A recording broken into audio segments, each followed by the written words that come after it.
Good morning, or good evening in my case. I'm Matt Driskill, editor of Asian Aviation Magazine, AsianAviation.com. Welcome to the latest in conversation, sponsored by Metrojet of Hong Kong. Tonight, we're speaking with Raphael Haddad. He's the president of Jetcraft Commercial. Raphael, thanks for joining me. Thank you very much, Matt. Raphael, good to talk to you. And I did my usual research where I looked at your website and all that good stuff. But tell us a little bit about Jetcraft Commercial. You're a specialized aircraft trading firm. But give our listeners a 50-cent tour of the company. And I think you recently celebrated is it the 60th anniversary? 60th, that is correct. Well, Jetcraft Commercial is part of the Jetcraft Global Group. Jetcraft actually is in 2023 celebrated its 60th anniversary. So we are a company that has lots of tradition. Jetcraft Commercial was set up in 2015 to add an additional dimension to Jetcraft into trading into commercial aircraft. Jetcraft Global is mainly a private jet trading entity, and Jetcraft Commercial is the commercial aviation arm of Jetcraft Global. In terms of Jetcraft commercial activity, we are a house that is specialized in buying, selling, structuring leases for commercial aircraft. We are heavily specialized in the regional space because of the pedigree of most of the members of Jetcraft Commercial, but we are also quite a bit active in narrow body as well as wide body activities. So in terms of breadth, we have on our team, we have people specialized in regional aircraft, in narrow body, and wide body. We have a managing director in aviation finance. We have recently announced the setting up of an asset management arm that is led by one of the ex-executive with one of the major lessors based in Dublin, who has been added. We can talk about who they are at a later space. But, we're basically, business is good. We are specialized. We have a niche. We do very little brokering. So very little listings. We mostly buy inventory at risk and sell it. Okay. And of course, we try to structure leases. We either keep them or we sell them with leases attached. Okay, great. They say never let a crisis go to waste. We've seen some interesting moves in the industry. I was talking to someone the other day about this. Actually, airlines, you've got bonds in Australia. They use the pandemic as a way to start a new LCC. With the industry really kind of getting back on its feet now, I mean, I was surprised to see some of the A380s come back. I thought those were gone forever. But some airlines are adding capacity, some are not, to maybe try to keep ticket prices high. I don't know. But what are the opportunities out there now for your clients, for example? Well, I want to address the first part of your question about the startups and Asia Pacific. You're totally right. During the pandemic, many new entrants came along, especially because some of the barriers to entry went down, such as lower aircraft prices. Because of the pandemic, many aircraft got parked, so aircraft prices went down, leases went down.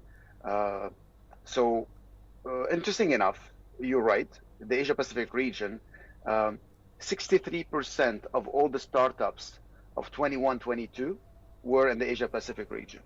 It's interesting, 63. And the second to that was Europe, with 19% of all startups were in Europe. And then you had very small single-digit numbers in North America, Africa, and elsewhere. So very low barrier to entry. And I can tell you that the Asia Pacific, we're not only single, it's not Asia, also the Australia, New Zealand, and the rest of Asia, they all jumped onto that bandwagon and tried to start up airlines. You answered my next. You answered my next question already. We were talking about Asia specifically, but I did. I'm amazed at the number that you quoted, 63%. Of the startups. How much? But let me ask you another question to follow on with that. What about consolidation? How many of those are going to survive? There's no way out of this. Consolidation will happen. And out of these startups, some of them will succeed, and they'll do very, very well. Remember the days when people said Wizz Air is a small, how is Wizz Air going to survive, out of Slovakia, right? And look at it. It's a big low cost. Same thing got said about Air Arabia when Air Arabia started, and look at it. It's the only or the successful private airline, really successful private airline in the Middle East. So startups can be great successes, and the proof is there. There's no doubt some of these startups, some of these 63% Asia Pacific will get absorbed potentially into some of the majors in the region, because these guys are going to develop good control over their own little mini hubs or their mini markets, and a major will come in and say, look, instead of me spending the money to develop this market, let me just absorb this one. Yes, from past experience, but I don't have recent statistics, about 20% will survive and will turn themselves, they'll succeed and turn into larger companies. I mean, do you see some of these LCCs that have started up, do you see them becoming the next Air Asia? I would say if they do things right and they do control their costs the way they have to control them, and not get hit with the increasing ownership costs that we see right now of aircraft or lease rates that are climbing. If they are able to control that, and of course they have to control their labor and have proper labor commitment, and labor, as you know, is an issue, right? Labor, and I think probably we're going to hit that subject later on. Yeah, labor is an issue. They have to be very, very careful. They need to continue riding that wave that they started. Okay, let's talk about planes for a little bit. Everybody's been talking about single aisles, all the research that I've read, all the stories that I've read. Narrow bodies are coming back faster. Regional flights, whether it's in Europe or the U.S. or Asia, the wide bodies have been slow to come back. Although we have seen, as I said earlier, some airlines are bringing back their A380s that they had parked in storage. Are single aisles the game of the day, or are wide bodies going to be coming back soon? I want to say all of the above, right? And it's a multi-dimension equation. It's not a first-degree equation. It's probably a sixth-degree equation. All right. Let's take them one at a time. Usually in a recovery from a recession or a downturn, regional aircrafts are the first one to hit the ground running, right? So it's the lowest risk aircraft. It's the lowest cost. It's the lowest demand requirement to fill the aircraft. So usually, but then we saw an acceleration in 2022, where a fast shift to the narrow body, to the point where we are in a major dilemma right now. There is no narrow body to be acquired on the market. Okay, and we can talk about the reasons. If you wish, we can talk about it now or later. But so yeah, I'm looking right now. I've been looking for the last 4 months for two A320s, really, to be able to place with a customer. I'm having the hardest time. Every time I'm able to locate some, they get snatched away. So also 737. So we've seen recently a demand for A320s or A321s or 737s, the NGs, 800, 900, go like this, very steep climb. So it's almost impossible to find a 737-800 on the market. You can find one in here, and the opportunistic owners would want to benefit from the best price possible or the highest lease rates possible. So yes, like recently, you've seen orders like Delta ordered almost nine. They bought almost 90 737-900. So the 737 is on a climb. You can't find an A321. You can't. Don't even think about it. So basically, if you want an A321, you have to beg one of the operators to give you one, and you're gonna have to pay a premium if he gives it to you. A 320, it's a very similar situation as well. So the narrow body has done very well. It's in a huge climb. You mentioned the wide body. Um, there's two slices to this. One is the newer wide body. You see airlines ordering them. Uh, there was some recent orders in North America for some 787s, some A350s has seen some extremely good demand. So the newer wide body, you can see also a climb in demand. On the older wide bodies, you see actually they're coming back to service. Why? Because many of them got converted into cargo during the pandemic. All right, and airlines, they still need to go the long distance, and while waiting for their newer wide body to come in, they have to fly the current ones. Hence, you see now a lot more 777, 200 LRs flying. You see the 380 coming back to service. I don't think Emirates will let go of their 380. It's a major horse in their stable, so it will be there. So I basically see that the wide bodies, we're going to see less and less retirement of wide bodies, of the older ones. The conversion to cargo will continue, and most of the ones that are parked will be going back in the air.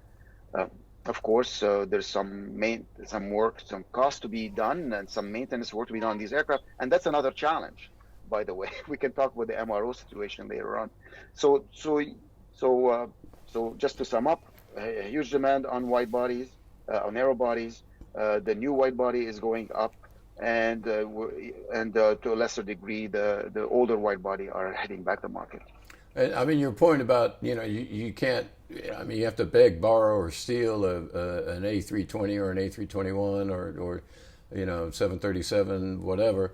The manufacturers, they love that, but they're facing their own problems, supply chain problems, people problems, things like that. What about even, let's go down the chain a little bit. Manufacturers like ATR, turboprops, Asia, a lot of turboprops in Asia, Indonesia, Philippines.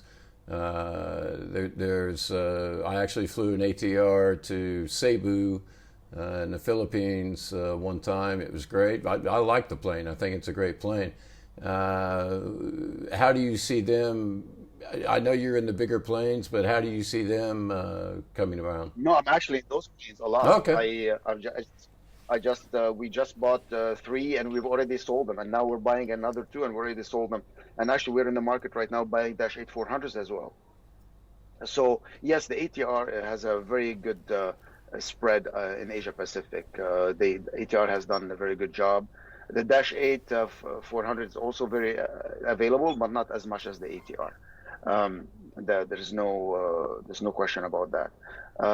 The turboprops, especially those 70-seater, 50-seater, 70-seater, and now the -8 400, which can go up to 86-seater. There is a need for them, and the Asia Pacific is a natural market for them. There's no way around that. But you mentioned the supply chain. The supply chain difficulties is hitting everybody, as well as the people is hitting everybody. Now, ATR has to support its customers, so it's doing all it can to be able to provide the spare supply, and whether it's through their MROs or their component overhaul operations, but they have a dilemma right there. So there is more demand for PW engine overhauls, to landing gear overhauls, and I know ATR is looking at that. There's an issue there, which is actually the result of their success, and they're dealing with it. Okay, Raphael, we're going to take a quick break. We're going to hear from our sponsor, Metrojet of Hong Kong. We'll be right back after this. We're going to have the crown jewels of Asia, and I promise you we're going to have the nicest and busiest business aviation hangar in the region.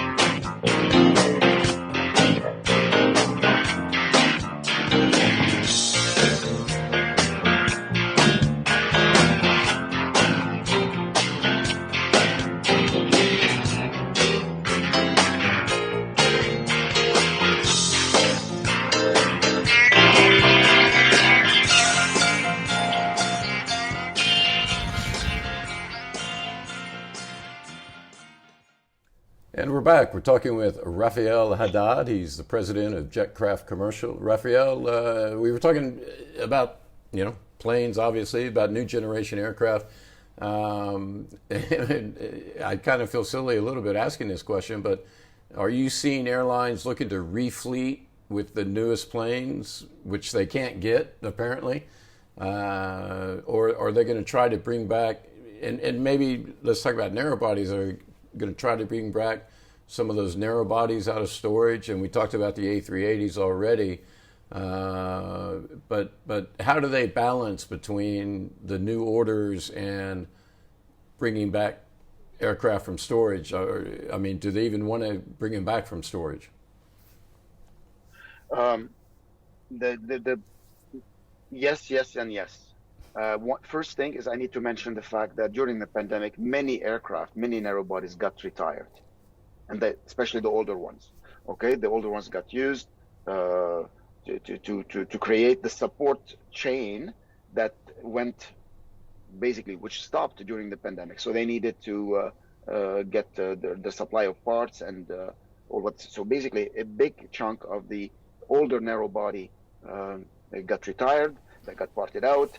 That the inventory that resulted from that got sucked into supporting the newer aircraft or the existing aircraft.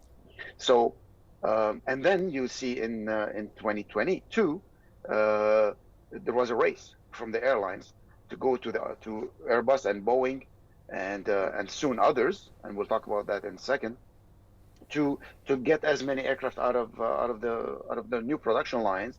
And lessors, they control a pretty good inventory of the order book, right? So they are a major player right there. So a lot of new aircraft got ordered. I was surprised by the number. If you look at Airbus got their order books like 661 aircraft in 2022. That's a hell of a resurgence, right? Boeing, they're just under 500, I believe, like 480, and that's mostly because they needed to move the MAX 8s, all the MAXs out. And now they're busy with that. So yeah, the new aircraft orders in 2022 was very healthy, and the lessor, they got their share out of that, but airlines, they did secure a big part out of this as well. I think I've addressed everything. We on the people, the supply chain and the people issues. Well, yeah, let me interrupt you. Let's talk about people for a minute, because hundreds of thousands of people, if not millions, lost their jobs in the pandemic, whether it's airports, airlines, everything else. And you talked about that before the break, where we talked about MRO, that can be a problem as well, because you can't just blink and you've got a new MRO technician. Airports can't just blink and they've got new baggage handlers. They got to go through security clearance. Talk about the people problem for a minute. You're totally right. Hundreds of thousands of people lost their jobs during the pandemic. I see numbers in the aviation industry between 500,000. I haven't seen a number that says 1 million, but I would say it's more around between 500,000 and 700,000 people that lost their job in the aviation industry. So now there's a big drive to recruit most of these people, because the airline, and not only the airline, the airports, the civil aviation authorities, they need to support the resurgence. And we see that issue everywhere, in Asia as well as in North America. Um, right now, I live in Toronto, so Toronto, the GTA airport, they have a major lack of staff, so they're doing a major recruitment drive this week. Um, uh, so that's the airports. Airlines, there's a huge lack of pilots. Pilots, especially in North America. You have airlines that have aircraft on the ground and they don't have pilots to fly them, and the demand for travel is there. So that's another major issue. You see airlines collaborating and with whether it's with the pilot schools or with the MRO or technical aviation schools, they're giving them support. They're giving them staff to help them train technicians and other to enter into their airline. So you see them like I don't want to name the airlines, but there's some airline that actually is creating training centers for training academies and help them staff it and all that stuff. Well, it's interesting to me. I mean, you make a good point that people are cooperating, and I've noticed that since I've been covering the industry since about 2015, that it's kind of when things get tough, people kind of say, hey, look, we're all in this together. Okay, you need this tool at your shop over in this hangar. Yeah, you can borrow it today, but we need it back tomorrow. And there is a lot of cooperation that goes on. I mean, yes, you compete. Yes, you're trying to get customers. You're trying to take market share from this airline or that airline. But when it comes to when people find themselves in trouble in this industry, it's interesting to me to see how they cooperate rather than compete. It is a cooperative industry. They do cooperate, and even competitors do cooperate among themselves. So if you need a landing gear and you go to an airline, you ask them if they're willing to lease you that landing gear. If they're not using it, they'll lease it to you. Of course, the return conditions and stuff like that, but they will cooperate, definitely. Yeah, but they're helping each other not only on that, on ferrying aircraft, on moving engines, and yeah. Yeah, they lease it, but I'm sure they charge a decent interest rate. I don't want to comment on that. I was teaching my son about interest the other day because I borrowed some money from his little allowance pocket, and I paid him back with interest. And he said, "Dad," he said, "you mean if I loan you money, you have to pay me back more money?" I said, "Yes." He said, "Dad, you can borrow money from me anytime you want." So he understood interest really well. Let's talk about. Very good. That's a great lesson. Yeah, Yep. let's talk about cargo and business aviation. We're getting close to our time limit here a little bit.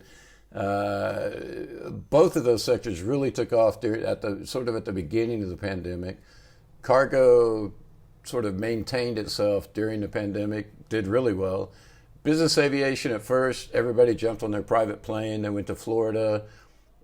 And then everybody locked down the borders, and they had to park their planes. They had to park their G7s and Bombardier, whatever. Cargo seems to be softening a little bit. Business aviation did well, then came down. Now the outlook for business jet seems to be pretty good. Tell us about those two areas. Okay, I'm going to more focus on cargo, which is closer to my expertise. The story is complicated with the cargo. Of course, during the pandemic, a lot of the ports closed down, airlines got grounded, so all the belly cargo disappeared. The belly cargo capacity disappeared. So a lot of people had to rely on freight cargo. So you see the ocean freight. The ocean freight cargo rates went up by like 100%.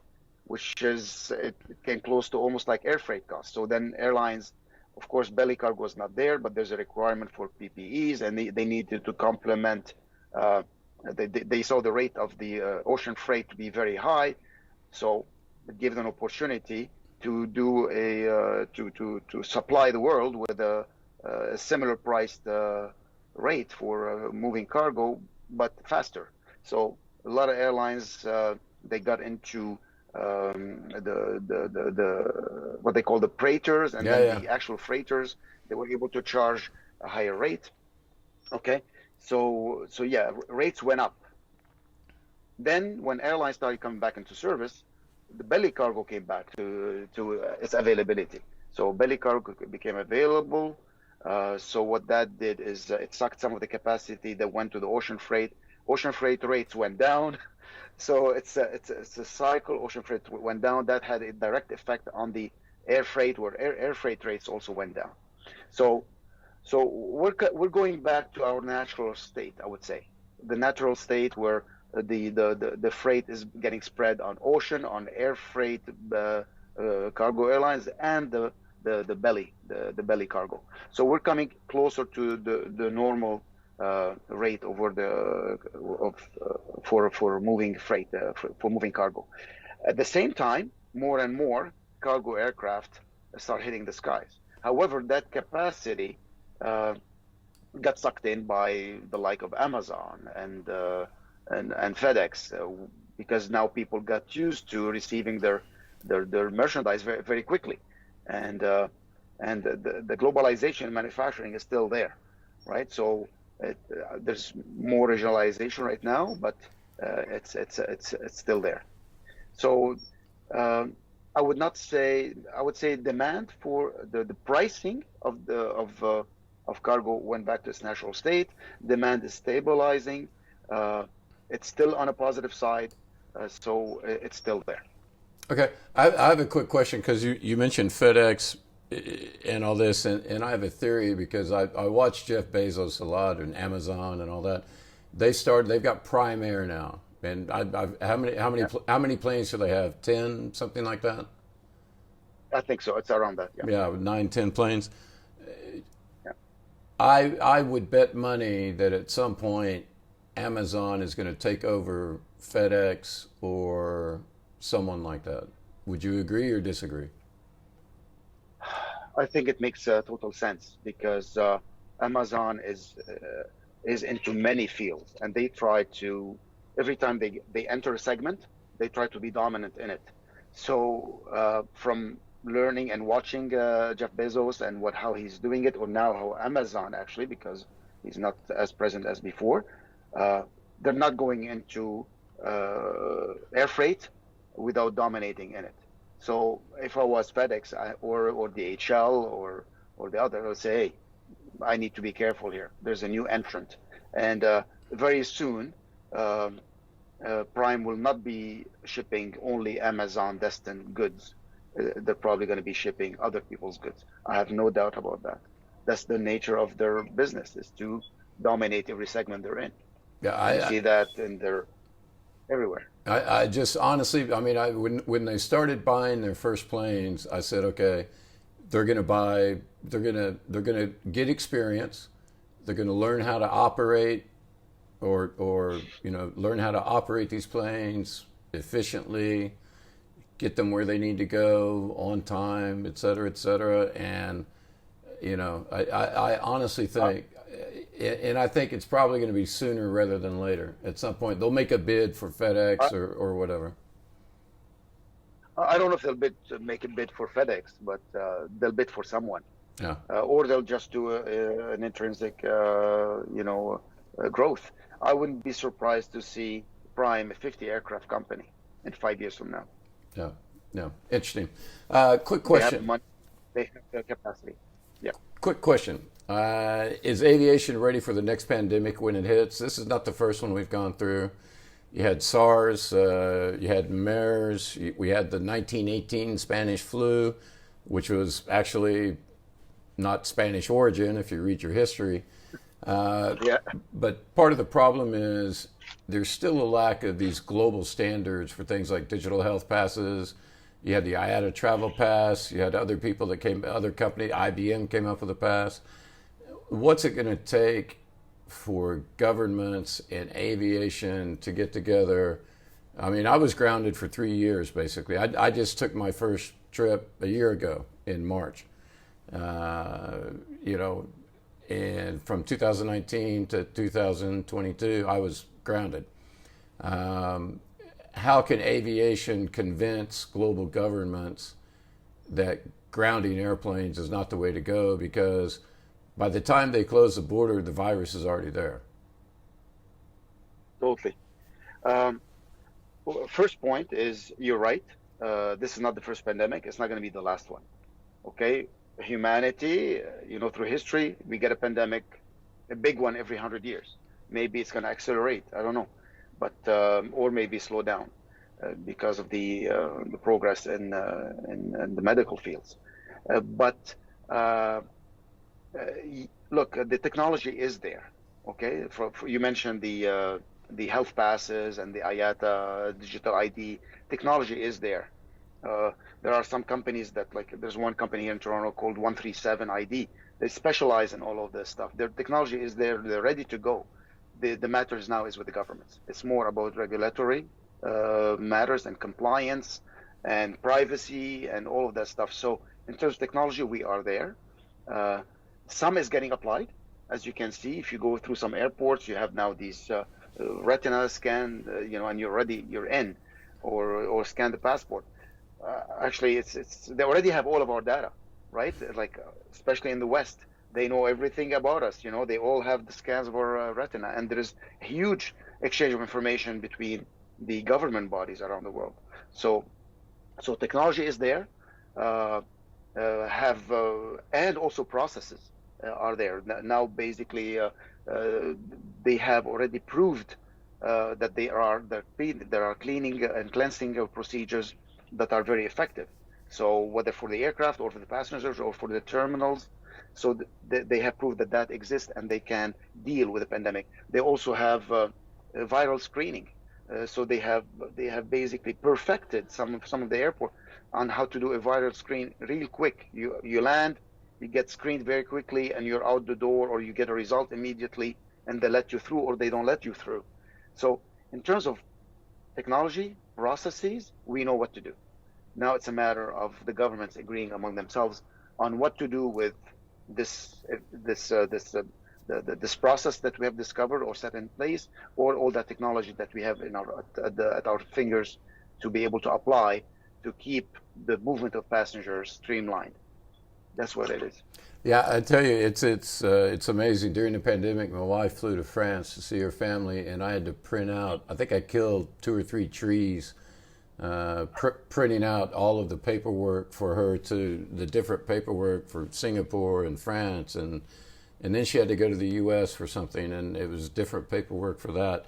And none of this was digital, and it was absolutely crazy. Yeah, that's right. Yeah.